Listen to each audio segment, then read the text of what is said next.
உங்கள் பேர் ஏதோ சொன்னீங்களே, ஜேக்கப் கரெக்டா? ஞாபகம் வச்சிருக்கேனா? ஜேக்கப்பா? கரெக்டா தப்பான்னு தெரியல. ஜேக்கப் தான் நினைக்கிறேன் உங்கள் பேர். அதுதான் நான் என்னோட மெமரியில் ஃபீட் பண்ணி வச்சுருக்கேன். பார்ப்போம் கரெக்டானு. உங்கள் பேர் கரெக்டாக நான் சொல்லியிருக்கேனா சொல்லுங்கள் பார்ப்போம்.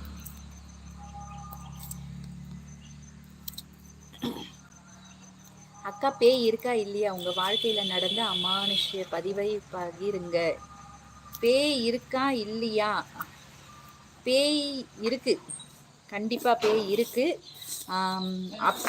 அது என்னன்னு நான் சொல்ல போனேன்னா, அமானுஷ்ய விஷயம்னா எப்படி சொல்கிறது, நல்லாவே படுத்துட்டு தான் இருந்தேன். திடீர்னு வந்து ஒரு 2-3 நாள், 2 நாள் இல்லை 2-3 நாள் வந்து நைட்டு படுக்கும்போது கரெக்டாக ஒரு 11:30-12 மணிக்கெல்லாமே வந்து ஏதோ என்னை போட்டு அழுத்துறா மாதிரிலாம் இருக்கும்.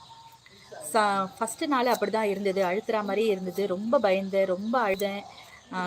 பசங்க வந்து ரொம்ப சின்ன பசங்க, இவங்க டியூட்டிலேருந்து வரணுன்னா ரொம்ப லேட் ஆகும். அப்போ வந்து பயந்து படுத்துகிட்டே இருப்பேன்.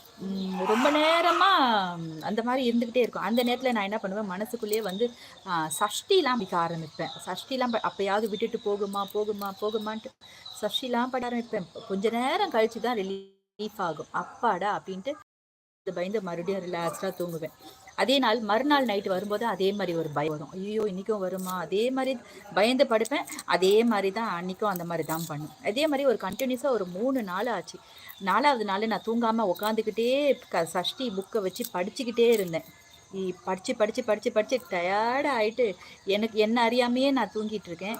ஆனால் அந்த டைமில் கடவுள்கிட்ட ரொம்ப எனக்கு பயந்து இருக்குது, ரொம்ப எனக்கு பயமாக இருக்குது, நான் என்ன பண்ணுறதுனே தெரியல, முருகான்னு சொல்லிட்டு முருகரை வந்து நான் ரொம்ப அது முன்னாடி வரைக்கும் முருகரை நான் வணங்குனதே கிடையாது. முருகர் ஒரு சாமி, அதனால சாமி கும்பிட்டுட்டு இருப்பேன். என்னைக்கு நான் அவரை மன உருகி அவர்கிட்ட அழுது சஷ்டியெல்லாம் படித்து கேட்க அப்படி அவர்கிட்ட கெஞ்சி கேட்டேனோ, அன்னைக்கு நைட்லேருந்து அந்த மாதிரி ஒரு இன்சிடெண்ட் என் வாழ்க்கையில் இந்த நிமிஷம் வரைக்கும் நடந்தது கிடையாது. அதனால் வந்து கடவுள் இருக்காங்க, ஈக்குவலாக சாமிக்கு ஈக்குவலாக பேயும் இருக்குது, பேய்க்கு ஈக்குவலாக சாமியும் இருக்காங்க, கடவுளும் இருக்காங்க. அன்னைக்கு நான் சஷ்டி படிக்க ஆரம்பித்தது தான். அப்படி படித்து இப்போ சஷ்டி வந்து ஃபுல் லைன் நடுவில் எங்கே கேட்டாலும் வந்து எனக்கு மெமரியில் நிற்கும். அப்படியே மனப்பாடமாக சொல்லுவேன்.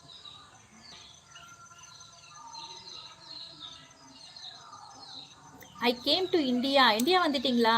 Okay Jacob, okay super. Network problem அப்படின்னு சொல்லியிருக்கீங்க. ஓகே,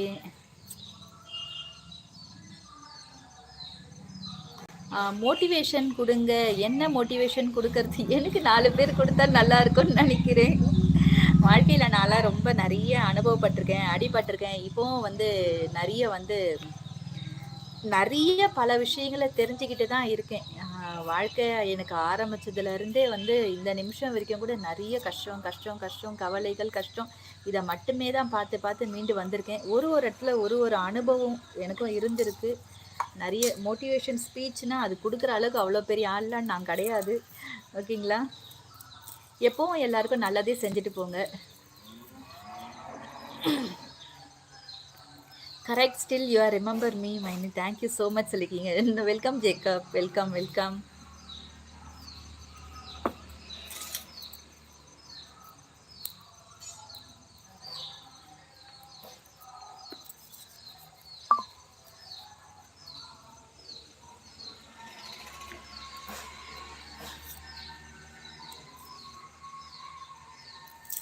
அக்கா, பில்லோ வச்சு படுத்து பாருங்க, அந்த பிரச்சனை குறையிறது நாளைக்கு.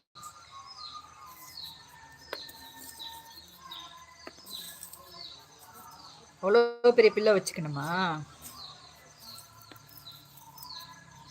லுக்கிங் குட் சொல்லியிருக்கீங்க.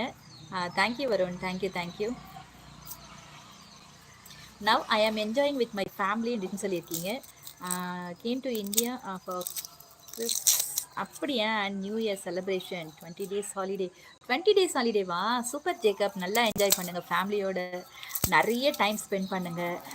அவங்கள எங்கெல்லாம் அவுட்டிங் கூப்பிட்டு போக முடியுமோ பிள்ளைகளையும் வீட்லேயும் வந்து அவுட்டிங்லாம் கூட்டிகிட்டு போங்க, ஜாலியாக ஸ்பெண்ட் பண்ணுங்கள். ஓகேங்களா?